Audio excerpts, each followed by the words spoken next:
आने वाले भक्तों को आलिंगन देने के लिए मैंने अपने हाथ लंबे रखे हैं।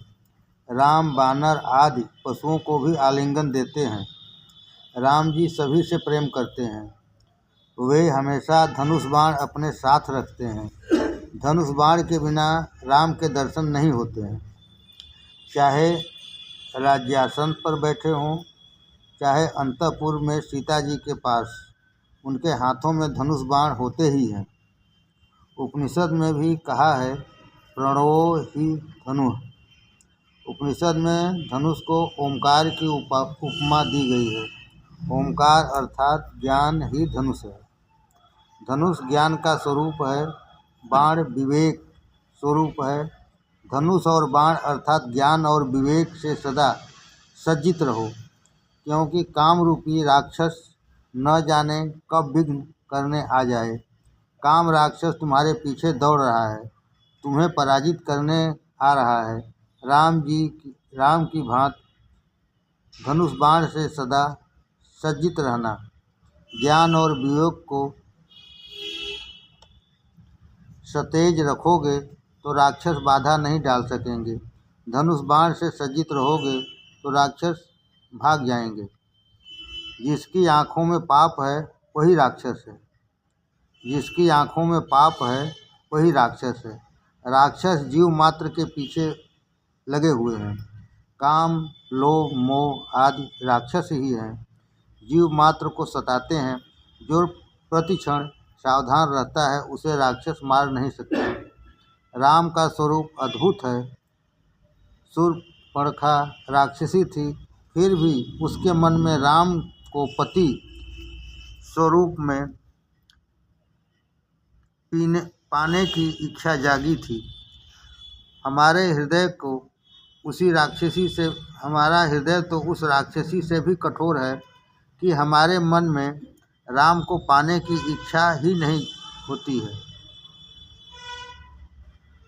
शूर्पणखा राक्षसी थी, फिर भी उसके मन में राम को पति स्वरूप में पाने की इच्छा जागी थी। हमारे हृदय तो उस राक्षसी से भी कठोर हैं कि हमारे मन में राम को पाने की इच्छा ही नहीं होती। श्रीधर स्वामी ने राम विजय लीला कथा में कहा है, यज्ञ के चारों द्वारों की राम लक्ष्मण चौकसी करते थे। उन्होंने इतने रूप धारण कर लिए थे कि सभी द्वारों पर राक्षसों को इनका उपस्थिति दिखाई देती थी। विश्वामित्र आहुति देते थे यज्ञ कुंड में और निहारते थे राम लक्ष्मण को। श्रुति वर्णन करती है अग्नि भगवान का मुख है। परमात्मा अग्नि मुख से आहार करते हैं। अग्नि ज्वाला प्रभु की जिह्वा है। ब्राह्मण गण वेद मंत्रों का उच्चारण करते हुए अग्नि में आहुति दे रहे हैं। विश्वामित्र राम लक्ष्मण पर दृष्टि लगाए हुए यज्ञ कर रहे हैं। मन की मलिनता को दूर करने के लिए यज्ञ किया जाना चाहिए। यज्ञ स्वाध्याय तप ध्यान का फल है। यज्ञ स्वाध्याय तप ध्यान का फल है।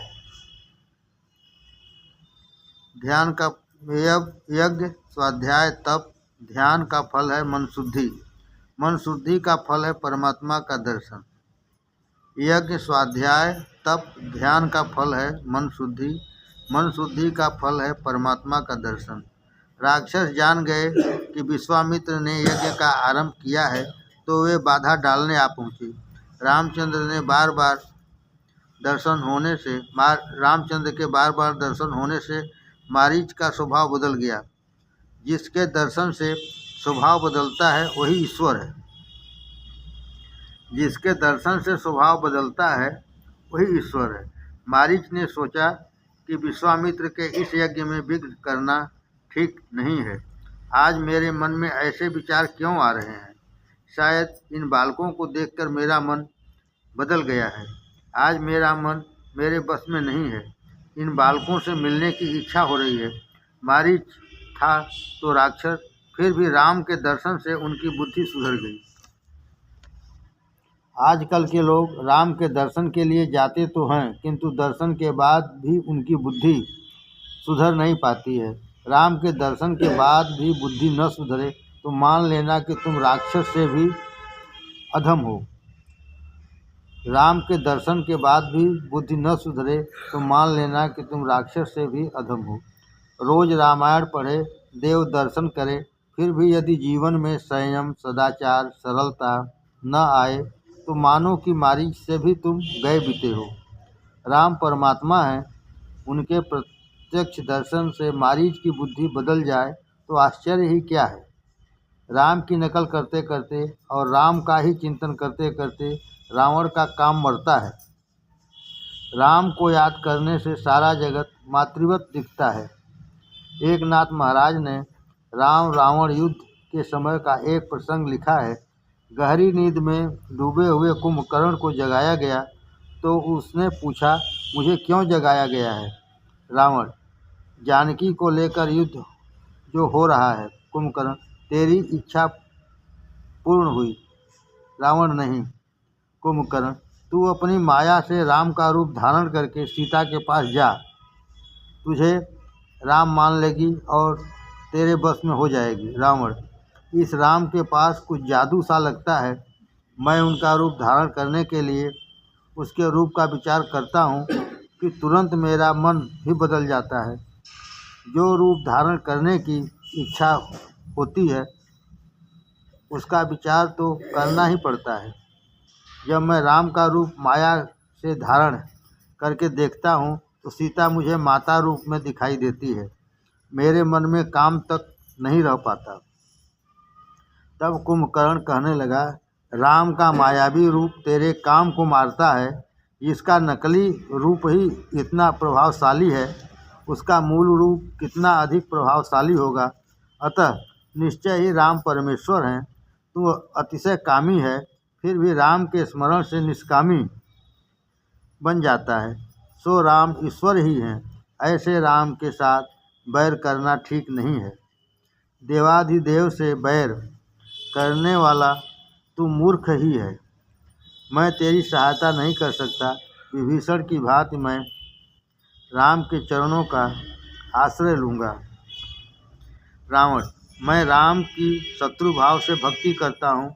यदि मैं अकेला ही भक्ति करूँ तो मात्र मेरा ही कल्याण होगा, किंतु शत्रु भाव रखूँ तो मेरे सारे वंश का कल्याण होगा। ये सभी राक्षस तामसी हैं, तो वे जब तब ध्यान, सेवा, पूजा तो कर नहीं सकते। रामचंद्र के साथ शत्रुता होगी तो युद्ध होगा, युद्ध होगा तो राम का प्रत्यक्ष दर्शन होगा और राम दर्शन से हम सभी का उद्धार होगा। अपने सारे वंश के कल्याण हेतु मैं राम से शत्रुता की है। यज्ञ करते समय तुम भी अपने प्रत्येक द्वार पर राम लक्ष्मण को बिठला देना। जब कथा श्रवण, नारायण से मानसिक मिलन आदि यज्ञ ही है।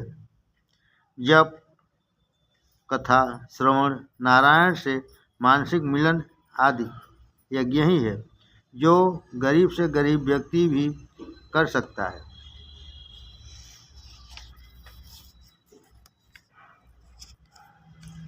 कुछ यज्ञ ऐसे हैं जिनके लिए कुल की श्रेष्ठता और अत्यधिक धन की आवश्यकता रहती है। विधुर और विधवा के लिए वे निषिद्ध हैं। प्रायश्चित भी करना पड़ता है। साधारण ब्राह्मण नहीं, अग्निहोत्री ब्राह्मण ही उन्हें कर सकते हैं। बहुत सा धन खर्च करना पड़ता है। कुछ यज्ञों के लिए देश काल की भी मर्यादा निर्दिष्ट है। उपनिषद में एक यज्ञ ऐसा बताया गया है जो जाति, समय, स्थल आदि के किसी भी प्रकार के बंधन के बिना किया जा सकता है। वह है जप यज्ञ। यह सभी यज्ञों से श्रेष्ठ है। आँख से दर्शन, कान से श्रवण और मन से स्मरण करते हुए जप करोगे, समाधि की अवस्था प्राप्त हो सकेगी। कृष्ण मिलन महायज्ञ है। आँख से दर्शन, कान से श्रवण और मन से स्मरण करते हुए जप करोगे तो समाधि की अवस्था प्राप्त हो सकेगी। कृष्ण मिलन महायज्ञ है। कृष्ण मिलन यज्ञ में श्रद्धा पत्नी है, आत्मा यजमान है, शरीर यज्ञ भूमि है और यज्ञ फल है। परमात्मा विष्णु से मिलन, परमात्मा से मिलन महानतम यज्ञ है। जीवात्मा और परमात्मा का मिलन महायज्ञ है। यज्ञ से चित्त शुद्धि होती है। चित्त शुद्धि का फल है परमात्मा की प्राप्ति। सभी इंद्रियां यज्ञ मंडप के द्वार हैं। इस यज्ञ में काम, क्रोध, लोभ, मोह आदि राक्षस बाधा करने के लिए आते हैं। सभी इंद्रियां यज्ञ मंडप के द्वार हैं। इस यज्ञ में काम, क्रोध, लोभ, मोह आदि राक्षस बाधा करने के लिए आते हैं। इस महायज्ञ में विषय रूपी मारीच बाधा डालता है। द्वार पर राम लक्ष्मण को स्थापित करोगे तो काम, क्रोध, वासना रूपी मारीच स्वभाव विघ्न करने आ नहीं पाएंगे। आँखों में, कानों में, मुख में, सभी इंद्रियों के द्वार पर राम लक्ष्मण को बैठा दो। ऐसा करने से मारीच विषय विघ्न नहीं कर सकेगा। मारीच शीघ्र मरता नहीं है। अपनी प्रत्येक इंद्रिय के द्वार पर राम लक्ष्मण को, शब्द ब्रह्म को, पर ब्रह्म को आसीन करोगे तभी राम मारीच तुम्हारे यज्ञ में बाधा रूप नहीं हो सकेगा। मारीच शीघ्र मरता नहीं है। अपने प्रत्येक इंद्रिय के द्वार पर राम लक्ष्मण को, शब्द ब्रह्म को, पर ब्रह्म आसीन करोगे तभी काम मारीच तुम्हारे यज्ञ में बाधा रूप नहीं हो सकेगा। तभी तुम्हारा जीवन यज्ञ निर्विघ्न समाप्त होगा। माया मारीच को रामचंद्र जी विवेक बाण से मारते हैं। जिसका चिंतन मात्र से काम का नाश होता है वही ईश्वर है। जिसका चिंतन मात्र से काम का नाश होता है वही ईश्वर है। ज्ञानी महात्मा अपनी इंद्रियों के द्वार बंद रखते हैं, जबकि वैष्णव जन द्वार पर राम लक्ष्मण को पधराते हैं। भागवत का राहु और रामायण का मारीच विषय दोनों एक से हैं, तुरंत मरते ही नहीं हैं। भागवत का राहु और रामायण का मारीच विषय दोनों एक से हैं, तुरंत मरते ही नहीं हैं। विश्वामित्र यज्ञ समाप्त होने पर था कि जनकपुर से निमंत्रण पत्रिका आई कि सीता जी का स्वयंवर होने जा रहा है। यज्ञादि से निवृत्त होकर राम लक्ष्मण को लेकर विश्वामित्र जनकपुर की ओर निकल पड़े। मार्ग में अहिल्या का उद्धार करने का प्रसंग आया। विश्वामित्र ने राम से एक शिला को स्पर्श करने की आज्ञा दी। इस शिला रूप अहिल्या का उद्धार हुआ। राम सोच में डूब गए, क्योंकि जो साधक है वह तो लकड़ी की स्त्री का भी स्पर्श नहीं करता है। जो साधक है वह तो लकड़ी की स्त्री का भी स्पर्श नहीं करता है। न स्पृशेत दार्विमत 11 स्कंद के एक श्लोक का एक यह चरण है। राम ने कहा, मैं इसे प्रणाम करता हूँ। विश्वामित्र, प्रणाम करने से तो कुछ भी नहीं होगा। राम, मैं चरण से भी स्पर्श कर दूं तो पाप का भागी हूँगा। राम पाप से डरते हैं। आजकल लोग पाप से डरते ही नहीं हैं। मन चाहे तो कर लेते हैं, मन चाहे सो कर लेते हैं। पाप से डरकर चलोगे तभी कल्याण होगा। पाप और ईश्वर से डरोगे तो मन शुद्ध रहेगा। मैं पर स्त्री को बंधन करता हूँ, स्पर्श नहीं। मैं पर स्त्री को बंधन करता हूँ, स्पर्श नहीं।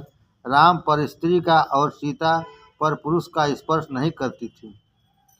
जहाँ तक हो सके पर पुरुष और पर स्त्री का स्पर्श करना नहीं चाहिए। ब्रह्मचर्य का यही आदर्श है। कवियों ने कल्पना की है, राम ने अहल्या का चरण से भी स्पर्श नहीं किया। बहती हुई हवा ने राम के चरणों की धूल उड़ाई, जो उस शिला पर जा पड़ी। फलतः शिला अहिल्या बन गई। एकनाथ जी ने भी यही कहा है। रामचरण की रज में ऐसी शक्ति थी कि अहिल्या का उद्धार हो गया। अहिल्या अर्थात बुद्धि। मात्र काम सुख का ही विचार करने वाली बुद्धि जड़ पत्थर सी बन जाती है। कोमल बुद्धि ही ईश्वर के पास जा सकती है, जड़ पत्थर सी नहीं। कोमल बुद्धि ही कृष्ण सेवा में द्रवित हो सकती है। कृष्ण कीर्तन से आज आनंद नहीं मिलता है, क्योंकि काम सुख का चिंतन करते रहने से बुद्धि पत्थर सी हो गई है। जड़ बुद्धि चेतनमयी कैसे हो सकती है? जब कोई सद्गुरु संत महात्मा मिल जाते हैं तभी।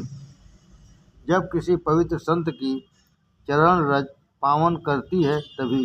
पत्थर सी जड़ बुद्धि प्रभु की चरण रज से जागृत चेतनायुक्त बनती है। अहल्या बुद्धि रामचरण रज से शुद्ध सचेतन बनी। अहल्या ने प्रभु से प्रार्थना की, मेरे पति ने मुझे श्राप देकर ठीक ही किया था, क्योंकि इसी कारण से तो मैं आपका दर्शन पा सकी। उसी समय ऋषि गौतम भी वहाँ आए। उन्होंने भी भगवान राम से कहा, मेरी पत्नी का आपने उद्धार किया। मैं आपको आशीर्वाद देता हूँ कि आपका विवाह सुंदर गुणवती कन्या के साथ हो। विश्वामित्र राम लक्ष्मण को लेकर राजा जनक की सभा में आए। इन कुमारों को देखकर जनक सोचने लगे कि ये ऋषि कुमार हैं या राजकुमार। उन्होंने विश्वामित्र से पूछा, ये कौन है? विश्वामित्र, तुम तो महाज्ञानी हो, स्वयं ही निर्णय करो कि ये कौन है।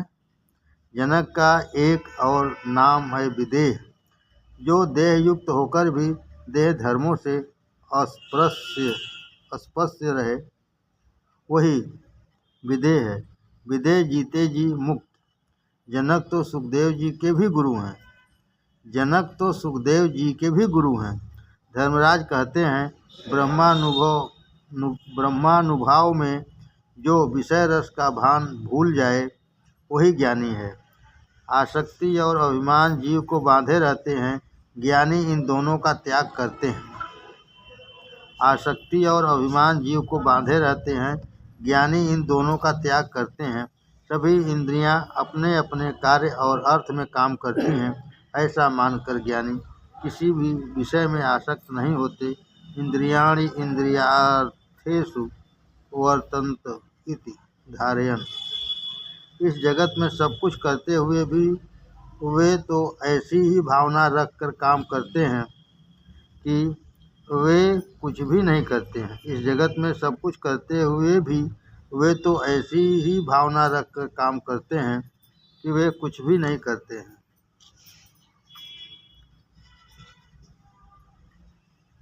जनक राजा ने त्राटक किया, ये कोई पर ब्रह्म है। जनक कहते हैं कि अपनी आँखों से मैं दूसरे को देखता हूँ, किंतु मेरा मन किसी भी ओर आकर्षित नहीं होता है। मुझ में वैराग्य भरा है।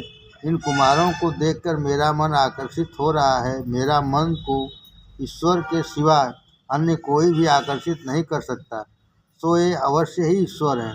ईश्वर के बिना मेरा मन किसी भी विषय में जा नहीं सकता। उन्हें अपने मन पर कितना विश्वास था। जनक कहते हैं, सहज पराग रूप मन मोरा, थकित होत जम चंद्र चकोरा। सो ये राम ही हैं, ब्रह्म जो निगम नेति कही गावा। जनक राजा ने राम को पहचान लिया। उन्होंने कहा, ये ऋषि कुमार नहीं हैं, राजकुमार भी नहीं हैं। वेद जिसका वर्णन नेति नेति कह करते हैं, शंकर जिसका सदा सर्वदा चिंतन करते हैं, वही साक्षात परब्रह्म परमात्मा हैं। ये राम मेरे तन को खींच रहे हैं, सो लगता है कि ये ईश्वर ही है। यदि ये प्रभु नहीं होते तो मेरे मन को खींच नहीं पाते। कर्ण मुनि के आश्रम में प्रथम मिलन के समय दुष्यंत ने शकुंतला से पूछा, कौन हो तुम? शकुंतला, मैं महर्षि कर्ण की कन्या हूँ। दुष्यंत, तुम्हें देखकर मेरा मन चंचल हो गया है। वैसे तो मेरा मन पवित्र है।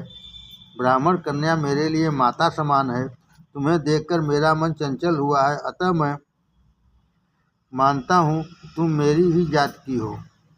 मेरा मन ही प्रमाण है इस बात का। प्रमाण अंतःकरण प्रवृत्ति है। अपने मन पर उसे इतना विश्वास था। शकुंतला, आप पवित्र हैं, महान हैं, मेरे जनक हैं, क्षत्रिय विश्वामित्र। कर्ण ऋषि तो मेरे पालक पिता हैं, मैं क्षत्रिय कन्या ही हूँ। जनक राजा कहने लगे, आज तक मैं निराकार ब्रह्म का चिंतन करता था। आज मेरा मन कह रहा है कि निराकार ब्रह्म का चिंतन छोड़कर इस सगुण राम का ही चिंतन किया जाए तो अच्छा है। मुझे अब लगता है निराकार नहीं साकार का ध्यान करूं। ये राम ईश्वर ही है। विश्वामित्र कहने लगे, राजन, यह तो तुम्हारी दृष्टि का गुण है। ज्ञानी अभेद भाव से चिंतन करते हैं। तुम्हारी वृत्ति ब्रह्माकार है, सो तुम्हें ऐसा लगता है, अन्यथा ये तो दशरथ राजा के पुत्र जनक तो महाज्ञानी हैं। उनकी प्रशंसा गीता में श्री कृष्ण ने भी की है। कर्मणैव संसिद्धम स्थिता जनकादय। जनक राजा ने कर्म द्वारा ही परम सिद्धि प्राप्त की थी, अन्यथा गीता में और किसी की भी प्रशंसा नहीं की गई है। विश्वामित्र राम को लक्ष्मण जनकपुरी के बाहर एक उद्यान में रहे हैं। विश्वामित्र राम और लक्ष्मण जनकपुरी के बाहर एक उद्यान में रहे हैं। सायंकाल की संध्योपासना भी नियमित रीत से करते हैं। विश्वामित्र के साथ उन्होंने सत्संग किया। रात्रि के समय वे विश्वामित्र की चरण सेवा करने लगे। आशीर्वाद मांगने से नहीं, अपने आप हृदय से ही मिल जाते हैं। आशीर्वाद मांगने से नहीं, अपने आप हृदय से ही मिल जाते हैं। विश्वामित्र ने भी इन राजकुमारों को हृदय से आशीर्वाद दिया, कल्याण हो तुम्हारा। लक्ष्मण राम की सेवा कर रहे हैं। वे सोचने लगे कि संभवतः मैं कल से चरण सेवा का लाभ पा न सकूंगा। कल बड़े भैया का विवाह होगा, अतः उनकी चरण सेवा का अधिकार अब तो भाभी को ही मिलेगा। सेवा करने का यह मेरा अंतिम दिन है। कल से मैं सेवा कर न पाऊंगा। राम की सेवा के बिना मुझे चैन नहीं मिलता। सेवा का स्मरण के बिना जिसे चैन न मिले, सेवा और स्मरण के बिना जिसे चैन न मिले, वही सच्चा वैष्णव है। जो सेवा और स्मरण के हेतु जीता है, वही वैष्णव है। सेवा और स्मरण के बिना जिसे चैन न मिले, वही सच्चा वैष्णव है। जो सेवा और स्मरण के हेतु जीता है, वही वैष्णव है। लक्ष्मण को बड़ा दुख होने लगा कि अब सेवा का अधिकार और अवसर छीना जाएगा। उनका मन अकुलाने लगा, उनका हृदय भर आया, आंखों से आंसू की बौछार होने लगी। प्रभु ने देखा कि उनका लक्ष्मण रो रहा है। वे लक्ष्मण से रोने का कारण पूछने लगे, क्यों रोते हो? क्या माता की याद तो नहीं आई है? तुम रोते हो तो मुझे बड़ा दुख होता है। रामचंद्र का प्रेम आदर्श प्रेम था। लक्ष्मण संकोच बस बोल नहीं पा रहे थे।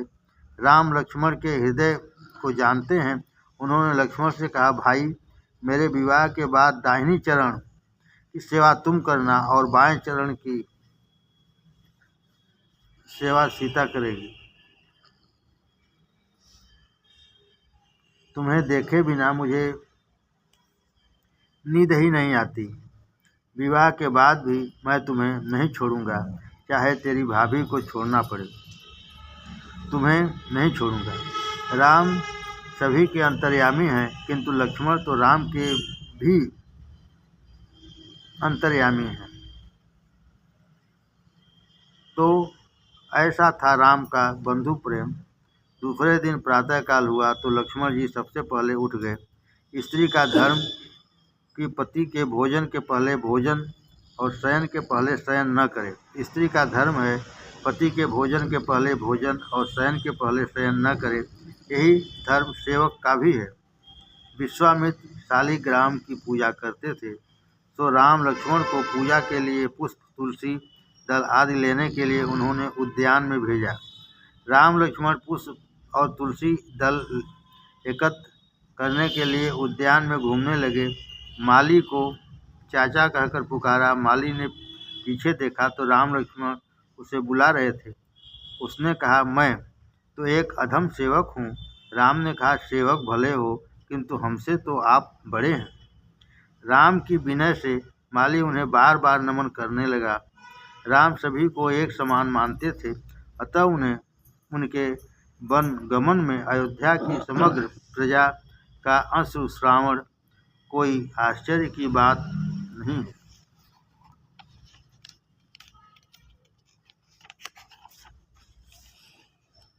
राम लक्ष्मण तुलसी को भी बंधन करते हैं। तुलसी की नित्य वंदना करने वाले को कभी बीमार नहीं होना पड़ता। प्रमाण किए बिना कभी तुलसी दल न लो, उसे नाखून से मत तोड़ो। जब भी तुलसी दल चुनने का प्रसंग आए, उसे प्रणाम करके कहो कि ठाकुर जी के चरणारविंद में चढ़ाने के लिए चुनने की अनुमति दें। तुलसी तो राधा जी का अवतार है। सायंकाल के बाद तुलसी का स्पर्श न करो। स्त्री का धर्म है कि प्रतिदिन तुलसी और पार्वती की पूजा करे। ऐसा करने से सौभाग्य अखंडित रहता है। उसी समय उद्यान में सीता जी भी आई। राम और सीता की दृष्टि का मिलन हुआ। इस दृष्टि मिलन की कथा मात्र तुलसीदास के रामचरितमानस में ही है। वाल्मीकि रामायण, भावार्थ रामायण, आनंद रामायण, अध्यात्म रामायण आदि में नहीं है। सीता जी ने जगदम्बा को प्रणाम करके राम जैसा पति मांगा। सीता जी प्रार्थना करती हैं, जय जय गिरवर राजकिशोरी, जय महेश मुखचंद चकोरी, देव पूज पद कमल तुम्हारे, सुर नर मुनि सब हों सुखारे। राम लक्ष्मण पुष्पादि लेकर वापस आए और विश्वामित्र से कहा कि जिस कन्या का स्वयंवर होने जा रहा है वह भी उद्यान में आई हुई है। राम का स्वभाव बड़ा सरल है, उनके मन में छल कपट नहीं है। सरल स्वभाव छुअत छल नाही। विश्वामित्र ने कहा, वत्स, मैं जानता हूँ इस समय प्रतिदिन वह उद्यान में आती है और इसलिए तो मैंने तुम्हें वहाँ भेजा था कि वह तुम्हें देख ले। स्वयंवर समय आया। राजा जनक ने राजसभा में कहा, मेरी पुत्री अब 3 वर्ष की जब 3 वर्ष की थी तब इस धनुष को घोड़ा बनाकर खेलती रहती थी। इस धनुष का भंग जो करेगा उससे मैं अपनी पुत्री का विवाह करूंगा। इस सभा में रावण भी उपस्थित था। बिना कारण क्लेश करे अपनी जयकार स्वयं ही करे। जो स्वयं आत्म प्रशंसा करता फिरे वही रावण है। इस सभा में भी वह अपनी जयकार करने लगा। बिना कारण ही उसने राजा जनक से झगड़ा मोल लिया। धनुष उठाने का प्रयत्न करता हुआ वह अपनी जयकार कराने लगा। अपनी प्रशंसा अपने आप ही करे वह रावण है। पार्वती ने शिव जी से कहा, आपका शिष्य रावण बहुत अभिमानी हो गया है। कुछ ऐसा उपाय करें कि वह धनुष उठा ही न सके। 300 शिव सेवक सूक्ष्म रूप धारण करके उस धनुष पर बैठ गए। 300 शिव सेवक सूक्ष्म रूप धारण करके उस धनुष पर बैठ गए। रावण धनुष न उठा सका और भरी सभा में उसकी शेखी धूल में मिल गई। ऐसा होने पर अन्य सभी राजा भी सावधान हो गए। जब महाबलवान रावण को मुँह की कहानी पड़ी तो हमारी तो हस्ती ही क्या है। धनुष उठाने से सब कतराने लगे। विश्वामित्र ने रामचंद्र को धनुष उठाने की आज्ञा दी तो वे उन्हें प्रणाम करके आशीर्वाद लेकर धनुष भंग के लिए चल पड़े। सीता जी प्रार्थना करने लगी, इस बार धनुष पुष्प सा हो जाए। राम ने धनुष को बंधन करके उठाया और डोरी बांधने के लिए खींचा ही था कि उसके 2 टुकड़े हो गए। विश्वामित्र ने कहा, अब सीता जी बाहर आएं, हम उनका दर्शन करेंगे। सीता जी वरमाला लेकर बाहर आईं। इधर रामचंद्र सोच में डूब गए कि माता पिता की आज्ञा के बिना विवाह कैसे करूं। सुंदर राजकन्या विजयमाला पहनाने आई, किंतु माता पिता की आज्ञा के बिना रामचंद्र उसे स्वीकारने के लिए तैयार नहीं हैं।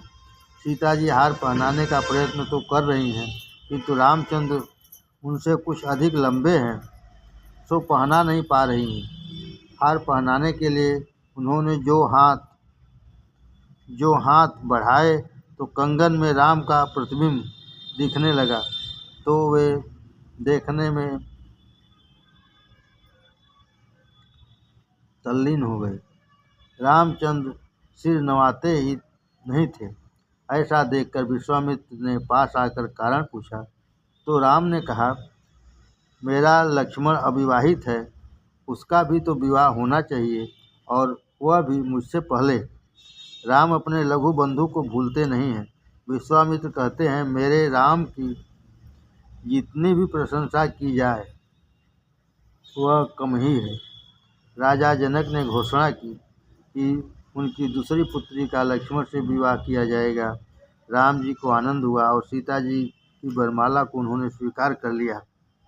जनक राजा के सेवक कुमकुम पत्रिका लेकर अयोध्या आए। दशरथ जी ने पत्रिका पढ़ी। वैदिक विधि पूर्वक विवाह संपन्न करने हेतु अयोध्या की प्रजा के साथ जनकपुर आने का उनको निमंत्रण था। दशरथ जी का हृदय आनंद से भर गया। वे जनसेवकों को पुरस्कार देने लगे और उन सेवकों ने कहा, हम इसको स्वीकार नहीं कर सकते क्योंकि हम तो कन्या पक्ष के हैं। प्रातःकाल में वशिष्ठ अयोध्या की प्रजा के साथ राजा दशरथ ने जनकपुरी की दिशा में प्रयाण किया। मार्ग में शकुन भी अच्छे हुए।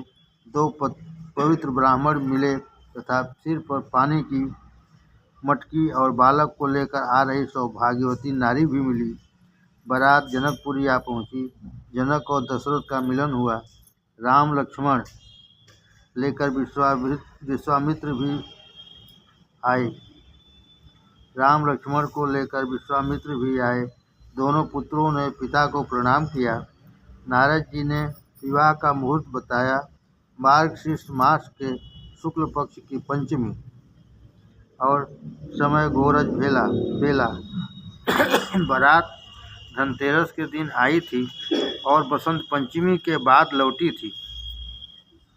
रघुनाथ जी की बारात में कामदेव घोड़ा बनकर आया। काम अश्व पर बैठकर राम विवाह करने गए। जब साधारण मनुष्य विवाह करने जाता है तो काम उसी पर सवार हो जाता है। सुखदेव जी वर्णन करते हैं, राजन परमानंद हुआ। भगवान को सुवर्ण रचित सिंहासन पर विराजमान कराया गया।